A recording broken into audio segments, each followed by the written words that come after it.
How to make honey mustard chicken with corn salsa. Let's get into it. In a bowl, put 2 cups of fresh corn kernels. If they're frozen, just make sure they're defrosted first.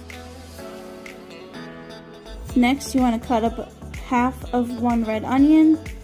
You want to cut it diagonally so it comes off in rings like this, and then you can cut the rings in slightly smaller pieces.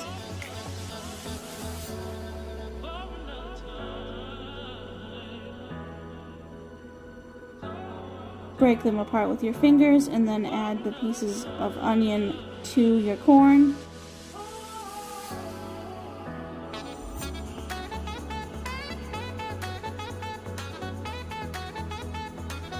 Next, you want to dice up 2 tomatoes.